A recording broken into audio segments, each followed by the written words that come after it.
முழுக்க வெளுத்துதான் வாங்கியிருக்காங்க எங்க அம்மா. நீங்க வேற கல்யாணம் ஆனப்புறமா தான் அப்பாடா அப்படின்றது இருக்கு. But jokes abort, extremely strict. அந்த அந்த 4 பேர் ஊர்ல என்ன சொல்லுவாங்க அப்படிங்கறதுலயே என்ன வளர்த்து, வேணும்னே யாரும் அதோ சொல்லிருவாங்களோன்னு அட்வான்ஸா போட்டு அடிச்சு இந்த மாதிரி எல்லாம் நிறைய உண்டு. ஜென்ரலி எனக்கு சொசைட்டி பேர்லயே ஒரு பயங்கரமா ஒரு கோவமோ இல்ல வெறுப்போ கொஞ்சம் அங்கேருந்து தான் ஒரு mid-20s எனக்கு ஆரம்பிச்சது. ஏன்னா ஒரு வீடு பார்க்க போகும்போது கூட, வாடகைக்கு வீடு பார்க்கும் போது கூட நானும் எங்க அம்மாவும் தான் இருப்போம்.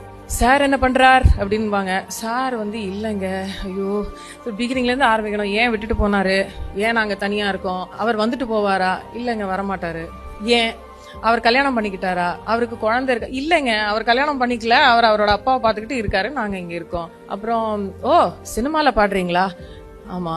வீட்டுக்கு டைரக்டர் எல்லாம் வருவாங்களா, வரமாட்டாங்க, ஆனா வீட்டுக்கு வந்தா என்ன தப்பு அப்படின்னு. அதாவது இப்படி மேல கீழே இப்படி இப்படி பாத்துட்டு அப்புறம் ஒரு 2-3 ஹவுஸ் ஓனர் உங்க வீட்டோட சாவி நாங்க ஒரு காப்பி வச்சுப்போம், அப்பப்போ செக் பண்ணுவோம். எதுக்கு எங்க வீட்டுல, அப்பெல்லாம் எனக்கு தோணாது. எங்க வீட்டுல தானே காணாம போச்சுன்னா அப்ப நீங்க பொறுப்பாலாம் எனக்கு கேட்க தோணாது இல்ல. இப்போ தோணும், 40 வயசு ஆயிடுச்சு, இப்ப என்ன வேணா கேட்கலாம். ஆனா எங்க அந்த மாதிரி எல்லாம் போகும்போது எங்க அம்மா நானும் அழுதுகிட்டே போவோம். இப்படி எல்லாம் குத்தி குத்தி குத்தி குத்தி எத்தனைதான் கேட்பாங்க.